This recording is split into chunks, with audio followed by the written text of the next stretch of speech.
दोस्तों, आज का वीडियो काफ़ी इंटरेस्टिंग होने वाला है। तो दोस्तों, मैं आप सभी से निवेदन करूंगा कि आप हमारा ये चैनल पहले सब्सक्राइब कर लें, जिससे कि आपको आने वाली हमारी सभी वीडियो समय पर मिलती रहे। दोस्तों, वीडियो शुरू करने से पहले हम अपना डिस्क्लेमर देख लेते हैं।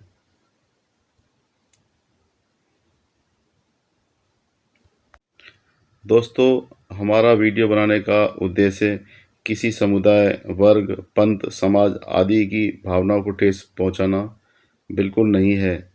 तथ्यों के आधार पर हम समाज में समानता, एकता और वैज्ञानिक दृष्टिकोण को बढ़ावा देना चाहते हैं। हम जातिवाद, वर्ण व्यवस्था, असमानता का विरोध करते हैं। दोस्तों, आगे आप देखेंगे कि एक क्षत्रिय समाज के कथावाचक हैं पंडित ओम प्रकाश ठाकुर जी, जो क्षत्रिय समाज से आते हैं। उन्होंने कथा वाचन का कार्य किया, उन्होंने कथा की। इससे ब्राह्मण समाज नाराज हो गया। दोस्तों, ये समझने वाली बात है, क्या क्षत्रिय समाज हिंदू समाज नहीं है? क्या क्षत्रिय समाज को कथा करने का अधिकार नहीं है? दोस्तों, यहाँ पर लड़ाई कथा करने की नहीं है, यहाँ पर लड़ाई दान दक्षिणा चढ़ावा लेने की है। कौन दान दक्षिणा ले, कौन चढ़ावा ले? ब्राह्मण समाज नहीं चाहता कि ब्राह्मणों के अलावा दान दक्षिणा लेने का काम कोई और करे। दोस्तों, ये ब्राह्मण समाज का एक क्षत्रिय कथावाचक पंडित ओम प्रकाश ठाकुर का विरोध कर रहे हैं। आइए पहले हम यह वीडियो देख लेते हैं और समझ लेते हैं कि ब्राह्मण विरोध क्यों कर रहे हैं। जय जय परशुराम, जय जय परशुराम, जय परशुराम, जय परशुराम, जय परशुराम, जय परशुराम। जब ब्राह्मण बोला है, राजसिंहासन डोला है। जब ब्राह्मण बोला है, राजसिंहासन डोला है। जय जय परशुराम, जय जय परशुराम। सर्व ब्राह्मण समाज की ओर से यहाँ आज अनेक पौरोहित्य मंच के विद्वतगण बेमेतरा में इकट्ठे हुए हैं और इस गोष्ठी का मुख्य कारण है, बेमेतरा नगर के सिंघौरी ग्राम में एक क्षत्रिय व्यासपीठ पर बैठ रहे हैं, लिख करके अपना नाम पंडित ओम प्रकाश ठाकुर जी। और इसमें पूर्णतया रूप से ये संज्ञान में विषय आया है कि जिन्होंने इस आयोजन में सहयोग भी दिया है वो उनको ब्राह्मण समझ करके दिया है, क्योंकि अनेक कथावाचक ब्राह्मण अपने साथ वृंदावन आदि के ठाकुर जी आदि लिखते हैं। तो ये दोस्तों, समझने वाली बात है कि हिंदू धर्म, सनातन धर्म 4 वर्णों के ऊपर आधारित है। ब्राह्मण, क्षत्रिय, वैश्य और शूद्र, यह चारों वर्ण अगर हिंदू धर्म या सनातन धर्म में आते हैं तो इन चारों वर्णों को ही कथा करने का अधिकार होना चाहिए, ना कि सिर्फ ब्राह्मणों को। ब्राह्मणों के अलावा अगर कोई भी कथा करता है तो ब्राह्मण उसके खिलाफ धरना प्रदर्शन करना शुरू कर देते हैं, उसके खिलाफ नारेबाजी शुरू कर देते हैं, उसको गालियाँ देना शुरू कर देते हैं, उसके खिलाफ बयानबाजी शुरू कर देते हैं, उसको नीचा दिखाते हैं। क्या यह सनातन धर्म केवल ब्राह्मणों का ही है, क्षत्रियों का नहीं है, या वैश्यों का नहीं है, शूद्रों का नहीं है? अगर दोस्तों सभी लोग हिंदू हैं तो यह धर्म सभी का होना चाहिए। अगर इस सनातन धर्म में केवल ब्राह्मण को ही कथा करने का अधिकार है तो इस धर्म को ब्राह्मण धर्म ही घोषित कर देना चाहिए, ना कि हिंदू धर्म या सनातन धर्म। ये ब्राह्मण धर्म रहे तो दोस्तों ब्राह्मण ही कथा करें, फिर तो कोई दिक्कत ही नहीं है, कोई परेशानी नहीं है। लेकिन ये हिंदू धर्म कहकर सभी को इकट्ठा करते हैं, सनातन धर्म कहकर सभी को इकट्ठा करते हैं, और जब बात आती है कथा करने की तो सबसे पहले आके खुद खड़े हो जाते हैं और अन्य समाज के लोगों का विरोध करते हैं। ब्राह्मणों को अन्य समाज से इतनी दिक्कत, इतनी ही परेशानी है, फिर तो ब्राह्मणों को अपना अलग धर्म बना लेना चाहिए जिसमें किसी और समाज की जगह ही ना हो। असल में ये ब्राह्मण और अन्य सभी समाजों से केवल दान दक्षिणा लेना चाहता है, उसको बांटना नहीं चाहता। ब्राह्मण समाज और समाज को दान लेने देना नहीं चाहता। ब्राह्मण समाज चाहता है कि जो भी दान दक्षिणा चढ़ावा कथाओं में आता है वह केवल ब्राह्मण वर्ग को ही मिले, कोई और वर्ग इसका फ़ायदा ना उठा सके। यही कारण है कि क्षत्रिय, वैश्य या शूद्र समाज के लोगों को यह लोग कथा करने से रोकते हैं। दोस्तों, कथा करने का मतलब अपने धर्म का प्रचार करना है, लेकिन यह ब्राह्मण धर्म या ब्राह्मण समाज अपने ही धर्म के प्रचार को करने से रोकता है। इसका कारण क्या है? सोचने वाली बात है। दोस्तों, इसका सिर्फ एक ही कारण दिखाई देता है, वह कारण है दान, दक्षिणा और चढ़ावा। दोस्तों, यहाँ पर ब्राह्मण समाज का स्वार्थ नज़र आता है। ब्राह्मण समाज नहीं चाहता कि कोई और समाज दान, दक्षिणा, चढ़ावा ले।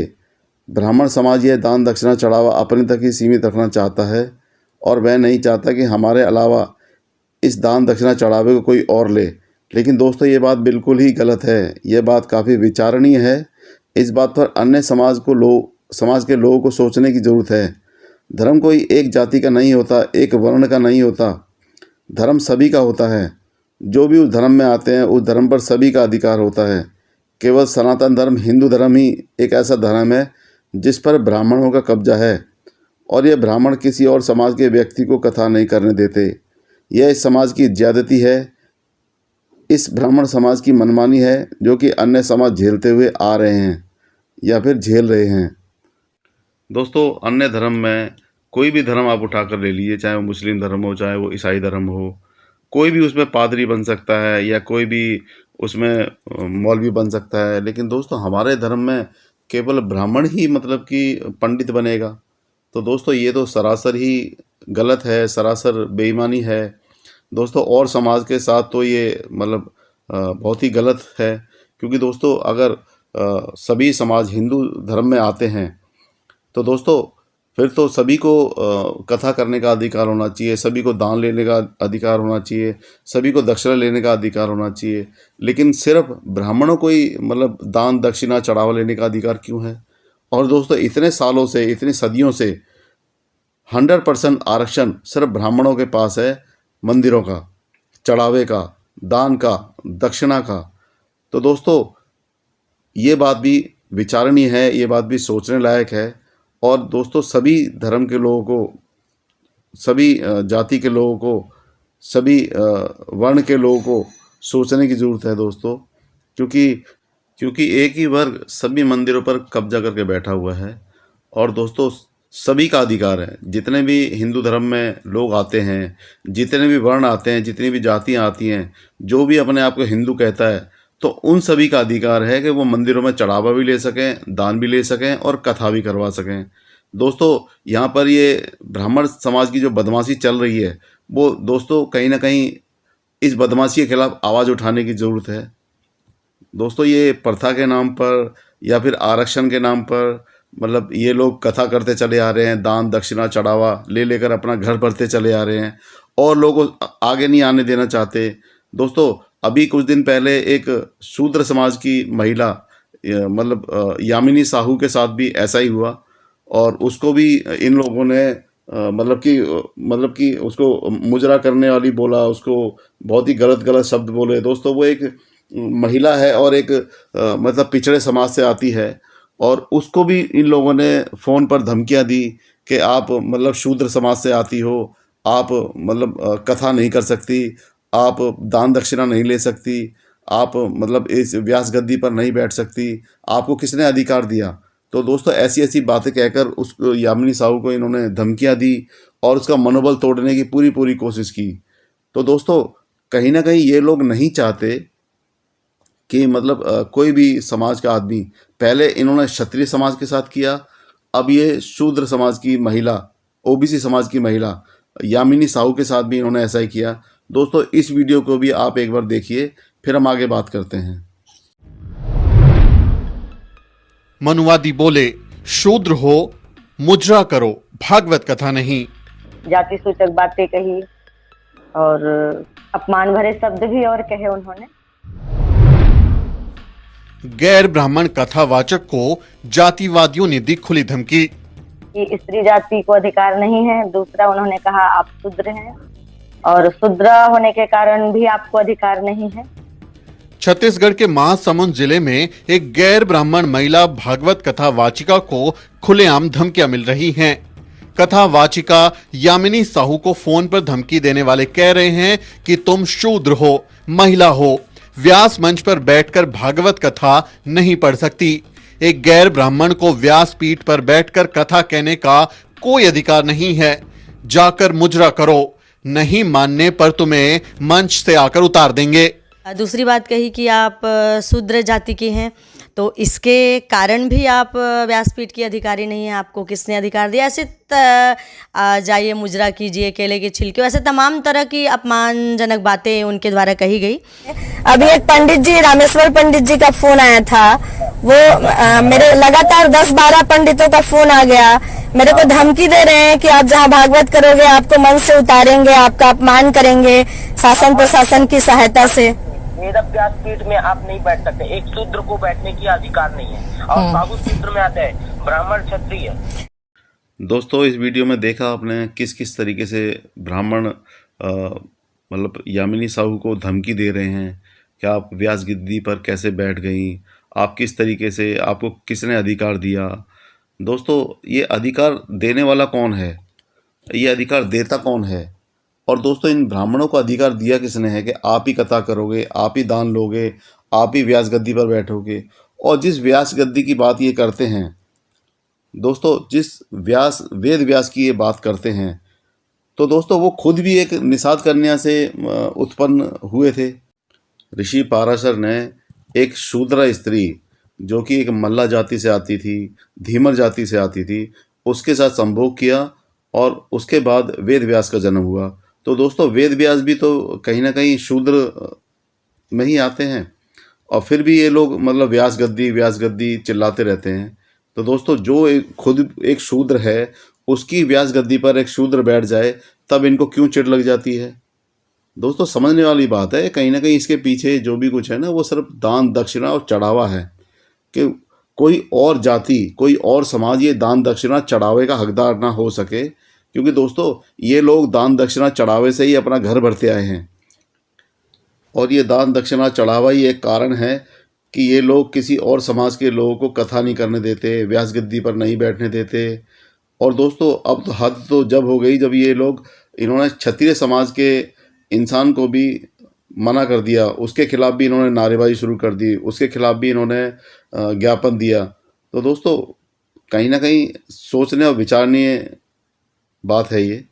इसमें क्षत्रिय समाज को भी सोचने की बात है। दोस्तों, क्षत्रिय समाज बहुत दान दक्षिणा देता है, वैश्य समाज बहुत ही दान दक्षिणा करता है।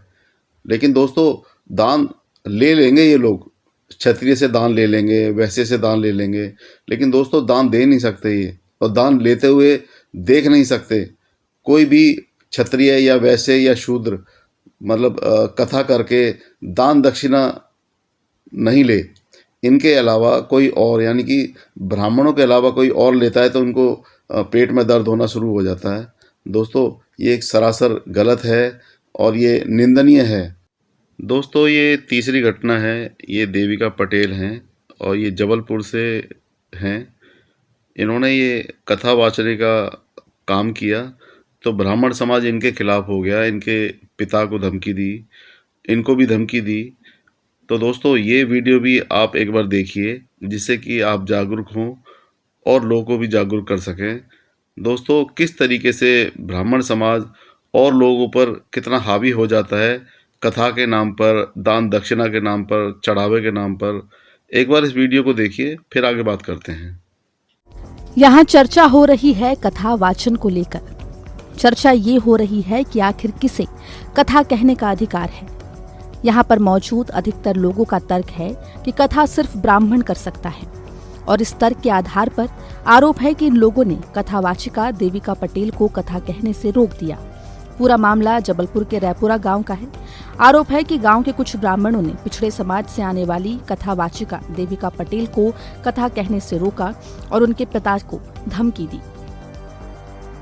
कि 24 फरवरी से 3 मार्च तक रेपरा ग्राम में होने जा रही थी, तो वहाँ के कुछ ब्राह्मणों ने मेरा विरोध किया। मतलब पटेल जाति होने के कारण कि आप पटेल जाति की हैं तो आप ये कथा नहीं कर सकती, जातिवाद किया।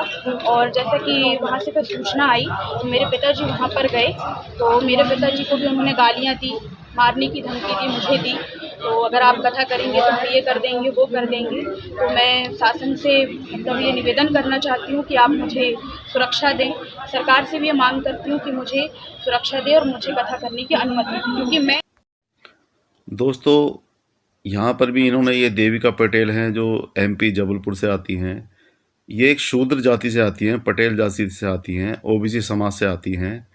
जैसे इन्होंने यामिनी साहू के साथ किया, यहाँ पर इन्होंने ये देविका पटेल के साथ भी इन्होंने ऐसा ही किया। बस इनका कसूर इतना है कि इन्होंने कथा की, और दोस्तों ये ब्राह्मण समाज इनके खिलाफ हो गया कि एक शूद्र महिला कथा कैसे कर रही है। दोस्तों ये एक घटना नहीं है, पता नहीं कितनी तरह की घटना है। पहले इन्होंने क्षत्रिय समाज के जो ओम प्रकाश जी हैं उनको कथा करने से मतलब उनका विरोध किया। उसके बाद यामिनी साहू जो तेली मतलब जाति से आती हैं, OBC समाज से आती हैं, उनका विरोध किया। अब ये OBC समाज की ये देविका पटेल जो पटेल जाति से आती है, अब इनका इन्होंने विरोध किया। तो दोस्तों क्या ये लोग हिंदू नहीं हैं? क्या ये लोग मतलब हिंदू समाज से नहीं आते? क्या दोस्तों शूद्रों को या क्षत्रियों को या वैश्यों को कथा करने का अधिकार नहीं है? तो दोस्तों सोचने और समझने वाली बात है। क्या मतलब ये लोग सिर्फ दान देने के लिए ही बने हैं, या सिर्फ इनसे दान लेने के लिए ही ब्राह्मण लोग मतलब इनसे रिश्ता रखते हैं, या इनको बेवकूफ़ बना कर दान लिया जाता है, इनसे दान दक्षिणा चढ़ावा लिया जाता है? दोस्तों सोचने वाली बात है। अगर आप हिंदू हैं तो आपको पूरा अधिकार है, आप कथा भी कर सकते हैं, आप दान भी ले सकते हैं, आप चढ़ावा भी ले सकते हैं। दोस्तों ऑब्वियस सी बात है, कोई इंसान कर्म करता है तो उसका फल उसको मिलता है। जब ये लोग कथा करते हैं तो लोग जो भी एक प्रथा है कि लोग उसके ऊपर दान दक्षिणा चढ़ावा चढ़ाते हैं, तो दोस्तों वो तो चढ़ाएंगे ही, लेकिन इनके पेट में दर्द शुरू हो जाता है कि ब्राह्मणों के अलावा शूद्र क्यों ले रहा है या फिर क्षत्रिय क्यों ले रहा है। इसी की जगह अगर वो वैश्य होता है उसके साथ भी ये लोग इसी तरीका का व्यवहार करते। दोस्तों ये ब्राह्मण समाज नहीं चाहता कि कोई भी अन्य समाज का इंसान मंदिरों में मतलब पूजा करे, कि किसी भी तरीके का दान दक्षिणा या चढ़ावा ले। दोस्तों सोचने वाली बात है, इतने सारे मंदिर हैं और हर मंदिर में ब्राह्मण जो है ऐश कर रहा है, दोस्तों मलाई काट रहा है, खूब दान दक्षिणा चढ़ावा ले रहा है और अपना घर परिवार बढ़िया तरीके से मतलब जीवन जी रहा है। लेकिन दोस्तों ये ब्राह्मण समाज नहीं चाहता कि इसके अलावा कोई और समाज मतलब दान दक्षिणा चढ़ावा ले। सारी लड़ाई जो है दोस्तों वो दान दक्षिणा और चढ़ावे की है। और इनकी क्रोनोलॉजी को समझिए, इनकी भावनाओं को समझिए, इनके स्वार्थ को समझिए। दोस्तों आप हिंदू हैं सिर्फ नाम के, लेकिन आप मतलब कि कथा नहीं कर सकते। दोस्तों हिंदू धर्म के अंदर जातिवाद इतना कूट कूट कर भरा हुआ है, ये आपको देखने को मिल रहा होगा। दोस्तों इस कहीं पर ये कथा करने से रोक देते हैं, किसी को शूद्र बना देते हैं, किसी को नीचा दिखाते हैं, किसी वर्ण व्यवस्था की बातें करते हैं कि आप वर्ण व्यवस्था में आप शूद्र हैं। तो दोस्तों जब आप मतलब कहीं पर जब इनको भीड़ बढ़ाने की ज़रूरत होती है तो ये सबको हिंदू बना देते हैं। अभी आप देख रहे हैं कि धीरेंद्र शास्त्री, क्योंकि दोस्तों उसको राजनीतिक फ़ायदा चाहिए तो हिंदू हिंदू भाई भाई कर रहा है। और वैसे उसी धीरेंद्र शास्त्री ने एक दलित इंसान के पैर छुआने से उसको दूर कर दिया। तो दोस्तों जब इस तरह की मानसिकता के लोग और समाज का मतलब कि मार्गदर्शन करेंगे तो वो समाज कैसा होगा।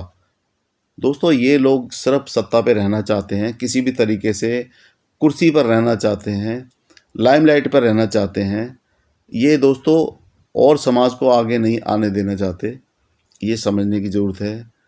और दोस्तों ये जो भक्ति जो अंधभक्त लोग हैं, जो अनपढ़ गंवार लोग हैं, उनको मैं समझाना चाहता हूँ कि उनको समझने की ज़रूरत है। इनके बहकावे में जो मतलब जाके भीड़ बढ़ाते हैं, उनको समझने की ज़रूरत है। अभी दोस्तों मतलब जहाँ पर भी ज़रूरत होती है, ये लोग मतलब सभी को ये लोग हिंदू बना देते हैं। चाहे वो अछूत हो, चाहे वो वाल्मीकि हो, चाहे वो दलित हो, चाहे वो शूद्र हो, चाहे वो किसी भी समाज का हो, क्षत्रिय समाज। दोस्तों क्षत्रिय समाज तो बहुत ही ज़्यादा इस्तेमाल होता हुआ आया है।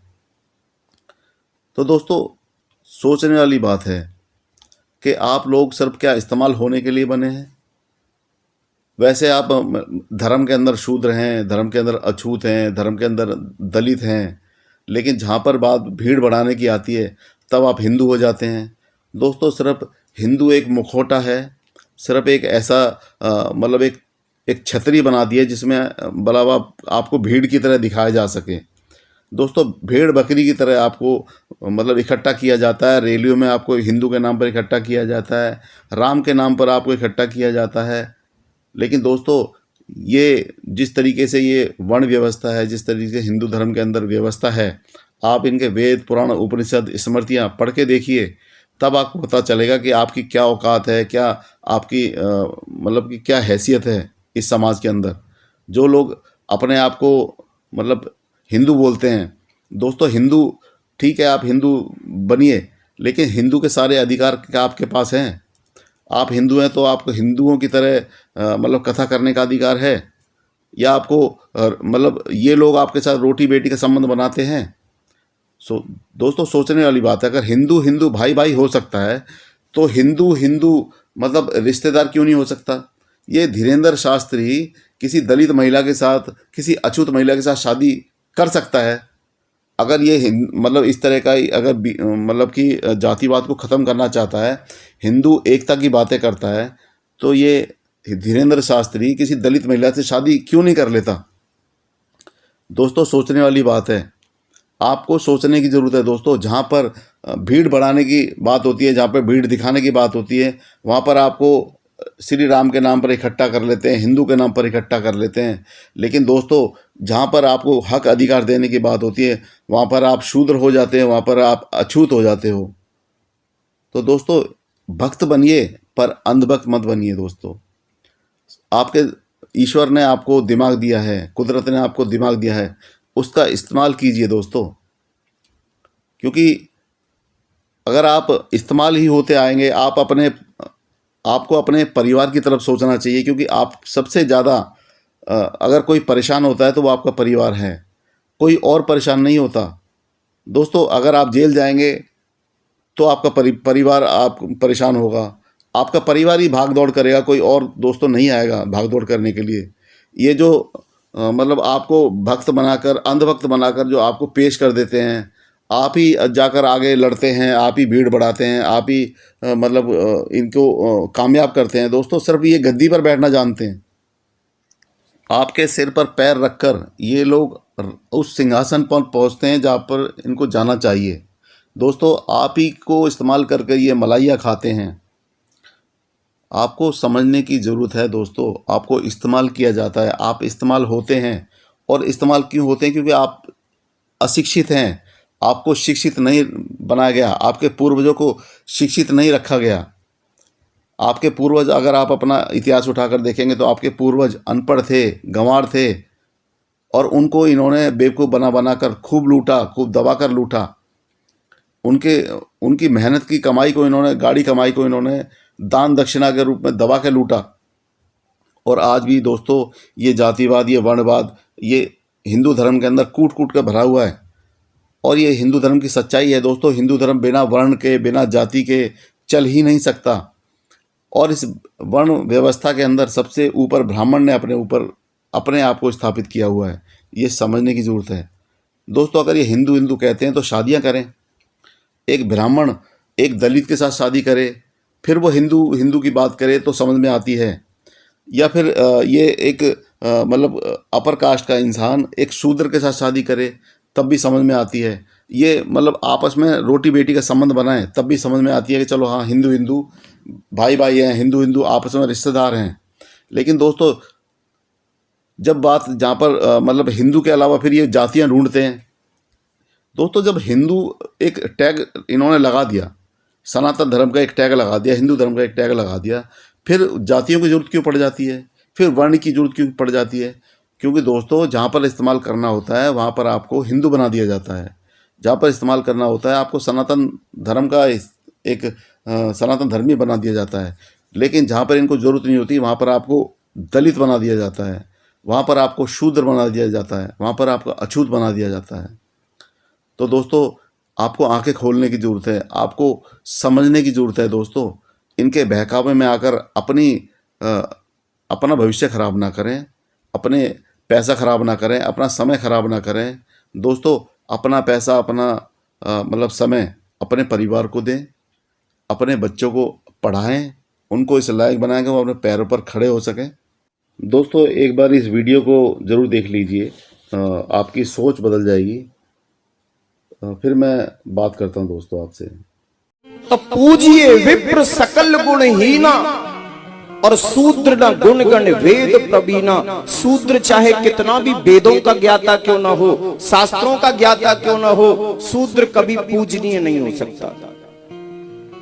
चाहे ब्राह्मण में एक भी गुण नहीं है, एक भी वेद ना पढ़ा हो, शास्त्र ना पढ़ा हो, कोई ज्ञान नहीं हो, सकल गुण ही ना, यानी कोई गुण ना हो, सारे गुणों से विहीन हो, फिर भी ब्राह्मण पूजनीय होता है। शूद्र चाहे कितना भी वेदों का ज्ञाता क्यों ना हो, शास्त्रों का ज्ञाता क्यों ना हो, शूद्र कभी पूजनीय नहीं हो सकता। दोस्तों देखा आपने, शूद्र कितना भी ज्ञानी हो जाए, कितना भी पढ़ लिख जाए, कितना भी आगे बढ़ जाए, वो पूजनीय नहीं हो सकता। और ब्राह्मण कितना भी मतलब गलत काम कर दे, कितने भी गलत आचरण हो उसके, कितना भी वो अनपढ़ हो, गंवार हो, लेकिन वो दोस्तों पूजनीय है। तो दोस्तों इनकी मानसिकता क्या कहती है, आप इसको समझने की कोशिश कीजिए। ये कभी भी आपको बराबर का दर्जा नहीं दे सकते, कभी भी आपके साथ रोटी बेटी का संबंध नहीं बना सकते। दोस्तों सिर्फ इस क्योंकि बाबा साहब ने ये वोट का अधिकार जो दिया है, सिर्फ इस अधिकार की वजह से ये लोग आपसे रिश्ता बना कर रखते हैं। ये हर जगह कहीं ना कहीं मतलब हर समाज को साधने की कोशिश करते हैं। क्षत्रिय समाज को साध रखा है इन्होंने श्री राम के नाम पर। दोस्तों श्री राम को इसलिए पूजते हैं क्योंकि क्षत्रिय समाज बहुत मजबूत था, राजा था, क्षत्रिय समाज राजा हुआ करते थे। तो ये लोग उनका इस्तेमाल किया करते थे और जातियों को दबाने के लिए। दोस्तों शूद्रों को आज के समय में सिर्फ इस्तेमाल करते हैं भीड़ बढ़ाने के लिए, उनका वोट लेने के लिए। जब ये लोग सत्ता में पहुंच जाते हैं तो दोस्तों फिर कोई रिश्तेदारी नहीं, कोई जान पहचान नहीं, कोई कुछ नहीं, बस अपना मतलब हल करना होता है। दोस्तों ये स्वार्थ की राजनीति करते हैं, इसको समझने की ज़रूरत है। ये वीडियो आपको आपकी औकात और आपकी हैसियत बताती है कि आप शूद्र हैं, कभी आप पूजनीय नहीं हो सकते, और ब्राह्मण हमेशा सदा पूजनीय है, क्योंकि दोस्तों ब्रह्मा ने उसको अपने मुंह से पैदा किया है। इनकी जो बातें हैं वो बिना तर्क की होती हैं दोस्तों, इसमें कोई सच्चाई नहीं है, सब बातें झूठ हैं, सब कल्पना है। और ये लोग सिर्फ सत्ता में रहने के लिए इस तरह की बातें करते हैं। सिर्फ ये लोग चाहते हैं कि हम मलाई, जो भी मलाई हो वो हमें मिले। इस पूरे समाज, दोस्तों आप सोच के देखिए, 120 करोड़ लोगों में ये 5 करोड़ लोग हैं जो मलाई चाट रहे हैं। अब आप मतलब एक बार इस बात पर भी ध्यान दीजिए कि ब्राह्मण समाज के लोग आपको अच्छे अच्छे पोस्ट पे मिलेंगे, नौकरियों पे जरूर मिलेंगे। आपके 4 लोग मतलब कि बेरोजगार बैठे होंगे, लेकिन इनके 4 लोग, इनके 4 अगर सदस्य हैं तो वो लोग बेरोजगार नहीं होंगे दोस्तों। कहीं ना कहीं किसी न कहीं पे, चाहे वो किसी प्राइवेट कंपनी में ही लगे होंगे, पर लगे होंगे।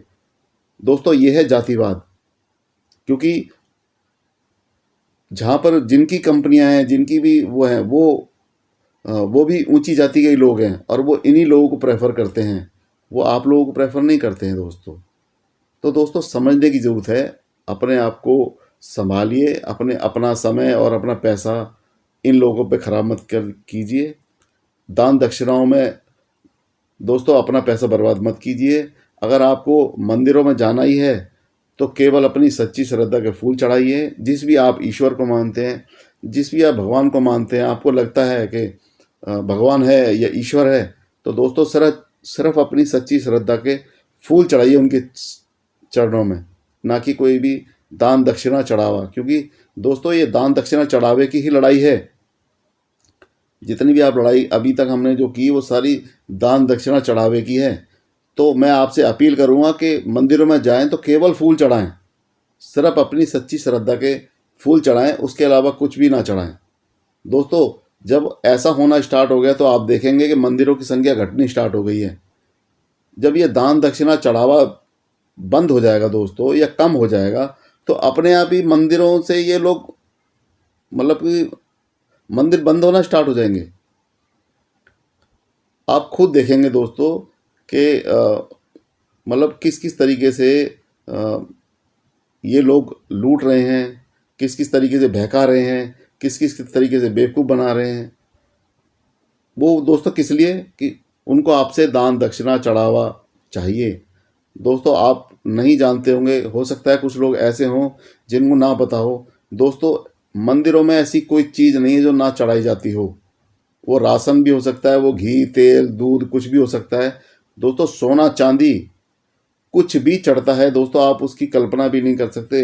अगर आप जब आप देखेंगे इतना पैसा चढ़ता है, इतना दान चढ़ता है, इतना चढ़ावा चढ़ता है, और उसी से ये लोग पल रहे हैं। दोस्तों आप अगर आप साउथ के मंदिर में जाएंगे तो आप देखेंगे कि खा खा के सांड हुए पड़े हैं दोस्तों। इनको ना तो कोई मेहनत करनी है ना कुछ करना है, सिर्फ झूठ फैलाना है, कल्पनाएं फैलानी है, झूठी झूठी मतलब कथाएं करनी है। दोस्तों मैं आप सभी से अपील करूंगा, आप सभी से विनती करूंगा कि एक बार आप इनके वेद पुराण उपनिषद स्मृतियां जरूर पढ़ें, और दोस्तों आप जागरूक हों और समाज को भी जागरूक करें। अपना पैसा, अपना धन, अपना समय व्यर्थ ना करें दोस्तों। ये सब आपके परिवार का है, ये सब आपके आने वाली पीढ़ियों का है। तो दोस्तों उनकी तरफ ध्यान दें, और दोस्तों ये हिंदू के नाम पर बेवकूफ़ बनना बंद करें। दोस्तों आप शूद्र हैं, आप शूद्र ही रहेंगे, इस बात का ध्यान रखें दोस्तों। और दोस्तों हिंदू धर्म कभी बिना जातिवाद की बात नहीं कर सकता, बिना वर्णवाद की बात नहीं कर सकता, क्योंकि दोस्तों ये हिंदू धर्म समानता का धर्म कभी हो ही नहीं सकता, क्योंकि इसकी शुरुआत ही 4 वर्णों से हुई है। दोस्तों कुछ ओबीसी समाज के लोग अपने आप को शूद्र नहीं मानते, वो लोग दलितों को, अछूतों को शूद्र समझते हैं। तो दोस्तों इसके रेफरेंस में मैंने ये कुछ वीडियो दी हैं जिससे कि ये क्लियर हो जाएगा कि शूद्र कौन होते हैं और अछूत कौन होते हैं। तो दोस्तों देखते हैं ये वीडियो जो हमने रेफरेंस में दी है कि शूद्र कौन होते हैं। जय हिंद दोस्तों, आज हम शूद्र के ऊपर बात करेंगे। शूद्र कौन है और शास्त्रों की माने तो यह शब्द किसके लिए प्रयोग में आता है। शास्त्रों में ओबीसी के लोगों के लिए शूद्र शब्द का प्रयोग किया गया है, और अंत्यज शब्द SC ST के लोगों के लिए प्रयोग किया गया है। अंत्यज का अर्थ होता है सबसे नीच जाति के लोग, यानी कि जो लोग गांव से बाहर या वर्ण व्यवस्था के बाहर के लोग होते हैं उनको अंत्यज कहा जाता है। और ब्राह्मण, क्षत्रिय, वैश्य के घर में जाकर सेवा करते हैं, उनके पशुओं को संभालते हैं, उनकी खेती करते हैं, या उनके कई प्रकार से सेवा करते हैं, जैसे नाई, कुम्हार, धोबी, दर्जी, तेली, तमोली, ऐसी जाति जिसे शूद्र कहते हैं। जो मनुस्मृति कहती है शूद्र जो है वो सुअर के समान होता है, जबकि हमारा भारतीय संविधान इसकी तुलना में भारत का संविधान सभी नागरिकों को समान मानता है और जीवन के प्रत्येक क्षेत्र में अवसर देता है, अवसर की समानता देता है। लेकिन मनुस्मृति कहती है ओबीसी के लोग सुअर के समान होते हैं, वो पिछले जन्म के पापी होते हैं और उनके पिछले जन्मों के गुण कर्मों की वजह से ही उनका वर्तमान जन्म शूद्र में हुआ है। तो मैं यहाँ पर एक चीज क्लियर करता हूँ। काफी बच्चों को ऐसा लगता है कि जो हिंदू वर्ण व्यवस्था में जो 4 वर्ण है, सबसे ऊपर ब्राह्मण, क्षत्रिय, वैश्य और शूद्र, कई लोगों को लगता है कि जो शूद्र होते हैं यही होते हैं आपके दलित। तो मैं समझना चाहिए दलित शूद्र नहीं माना जाता। शूद्र कौन होते हैं? शूद्र बेसिकली ओबीसी होते हैं। ओबीसी को शूद्र कह सकते हो, दलितों को आप शूद्र नहीं कहोगे। दलित शूद्र के भी नीचे आते थे कि तभी तो दलित को अछूत माना जाता था, क्योंकि पिछड़ा वर्ग कहलाने वालों गर्व से कहो हम शूद्र हैं। ओबीसी राम की जय कर रहा है।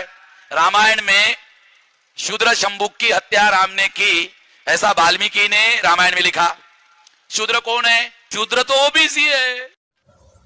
तो दोस्तों, आपने देखा कि शूद्र कौन होते हैं। दोस्तों, शूद्र असल में ओबीसी समाज के लोग होते हैं, लेकिन ओबीसी समाज के लोग अपने आप को शूद्र मानने से इनकार करते हैं। वो सोचते हैं कि जो अछूत लोग हैं वो शूद्र होते हैं। लेकिन दोस्तों, जब आप वेद, पुराण, उपनिषद, स्मृतियाँ पढ़ेंगे तब आपको पता चलेगा कि शूद्र कौन होते हैं। दोस्तों, जितने भी ये काम करने वाले लोग थे, जितने भी सेवा करने वाले लोग थे, वो लोग शूद्र थे, यानी ओबीसी, आज के ओबीसी। लेकिन जो दोस्तों ये जो अछूत हैं, इनको तो बेचारों को छूने भी नहीं दिया जाता था, इनको तो गांव से बाहर रखा जाता था। तो दोस्तों, अब आप समझ गए होंगे कि शूद्र कौन है और अछूत कौन है, और आप लोगों के बारे में इन लोगों ने क्या क्या अपने ग्रंथों में लिखा हुआ है। आप मेरी और भी वीडियो को देख सकते हैं, उसमें बहुत हमने कई तरह की स्मृतियों के बारे में मतलब कि बताया है, और कई तरह की स्मृतियों के ऊपर हमने वीडियो बनाई है, जिसके अंदर दोस्तों शूद्रों के बारे में क्या क्या लिखा हुआ है उसमें आप जाकर देख सकते हैं। आप खुद भी इन स्मृतियों को खरीद कर पढ़ सकते हैं। दोस्तों, जितने भी वेद पुराण हैं सभी के अंदर जातिवाद, भेदभाव, छूअछूत, ऊंच नीच, असमानता यही देखने को मिलती है। दोस्तों, हिंदू धर्म मतलब वर्णों पर ही आधारित है। हिंदू धर्म के अंदर कभी भी जातिवाद ख़त्म हो ही नहीं सकता, क्योंकि दोस्तों इसकी उत्पत्ति ही इस तरीके से की गई है कि ब्रह्मा के मुख से ब्राह्मण ने अपने आप को पैदा किया, फिर क्षत्रिय को भुजा से पैदा किया, वैश्य को जंघा से पैदा किया, और शूद्रों को पैरों से पैदा किया। तो दोस्तों, इस धर्म के अंदर असमानता, जातिवाद, भेदभाव कूट कूट कर भरा हुआ है। दोस्तों, ये धर्म कभी भी समानता का अधिकार नहीं दे सकता, क्योंकि दोस्तों इसी तरह की मानसिकता इन लोगों के दिमाग में बैठी हुई है। तो मैं आप सभी से दोस्तों इतना ही कहना चाहूँगा कि दोस्तों आप मतलब ये वेद, पुराण, उपनिषद पढ़ें और जागरूक हों, खुद भी जागरूक हों और समाज को भी जागरूक करें। दोस्तों, आपके छोटे से प्रयास से बहुत बड़ा बदलाव आ सकता है। दोस्तों, जब आप जागरूक होंगे, आप 2 लोगों को जागरूक करेंगे, 2 लोग और 2 लोगों को जागरूक करेंगे, इसी तरीके से दोस्तों पूरा समाज, पूरा देश जागृत हो जाएगा। दोस्तों, आज बाबा साहब भीमराव अम्बेडकर की बदौलत हम लोग पढ़ने लिखने लगे हैं, तो उसका हमें फ़ायदा उठाना चाहिए। दोस्तों, आज शूद्र समाज के लोग, दलित समाज के लोग बड़े बड़े पदों पर नौकरी कर रहे हैं। कोई आईएएस बन रहा है, कोई आईपीएस बन रहा है, कोई मंत्री बन रहा है, कोई प्रधानमंत्री बन रहा है, कोई राष्ट्रपति बन रहा है, कोई मुख्यमंत्री बन रहा है। तो दोस्तों, इतने बड़े बड़े पदों पर जाने के बाद भी शूद्रों की ये हालत है और अछूतों की ये हालत है। तो दोस्तों, मतलब धिक्कार है ऐसे पदों पर जाने वाले लोगों के ऊपर, धिक्कार है ऐसे मंत्रियों पर, धिक्कार है ऐसे आईएएस आईपीएस पर, जो दोस्तों अपने समाज के लिए कुछ अच्छा ना कर सकें, जो अपने समाज के लिए आवाज़ ना उठा सकें, जो अपने समाज के लिए कोई मिसाल कायम ना कर सकें। दोस्तों, एक बाबा साहब भीमराव अम्बेडकर ही हैं जिन्होंने इस देश के लिए इतनी कुर्बानियाँ दी, अपने बच्चों को कुर्बान कर दिया। दोस्तों, हमें उनका एहसान नहीं भूलना चाहिए। बाबा साहब भीमराव अम्बेडकर ने केवल दलितों के लिए नहीं दोस्तों, शूद्रों के लिए भी बहुत कुछ किया, उनके हक अधिकार के लिए वो लड़े। अगर आज ये जो भी संविधान की वजह से जितने भी लोग बड़े बड़े पदों पर जा रहे हैं दोस्तों, कहीं ना कहीं संविधान की वजह से ही जा रहे हैं। और दोस्तों, जो महिलाएं, जो मतलब जिनको स्वतंत्रता मतलब अधिकार नहीं था, जो आज़ाद नहीं थी, आज के समय में वो महिलाएं भी दोस्तों बड़े बड़े पदों पर जा रही हैं। तो महिलाओं को भी बाबा साहब भीमराव अम्बेडकर का एहसान मानना चाहिए। तो दोस्तों, ये वीडियो काफ़ी लंबी हो चुकी है और मुझे लगता है कि इसके अंदर हमने काफ़ी कुछ कवर कर दिया है। और दोस्तों मैं बस इतना ही कहना चाहूँगा कि सभी ब्राह्मण गलत नहीं होते, सभी ब्राह्मण मनुवादी नहीं होते दोस्तों। कुछ ब्राह्मण मानवतावादी भी होते हैं। और दोस्तों इसकी मिसाल कई तरीके से हमें मिल भी जाती है। कुछ ऐसे ब्राह्मण भी हैं जिन्होंने हमेशा मानवता की बातें की हैं, जिन्होंने जातिवाद को ख़त्म करने की बात की है, जिन्होंने समानता की बात की है। लेकिन दोस्तों मनुवादी लोग ब्राह्मणों में मनुवादी लोगों की संख्या ज़्यादा है, इस वजह से मानवतावादी ब्राह्मणों की नहीं चल पाती है। दोस्तों बाबा साहब भीमराव अम्बेडकर ने कहा था कि हम लोग ब्राह्मणवाद के ख़िलाफ़ हैं, हम लोग मनुवाद के ख़िलाफ़ हैं, हम किसी ब्राह्मण के ख़िलाफ़ नहीं हैं। तो दोस्तों ये जो भी हमने आज वीडियो बनाई, इससे हम चाहते हैं कि समाज जागरूक हो और आप भी जागरूक हो, आप भी लोगों को जागरूक करें। दोस्तों इसी के साथ मैं ये वीडियो यहीं पर समाप्त करता हूँ। और दोस्तों आप सभी से विनती करता हूँ कि आप मेरा ये वीडियो ज़्यादा से ज़्यादा शेयर करें और दोस्तों हमारे इस चैनल जन जागरण को सब्सक्राइब करें और लाइक करें।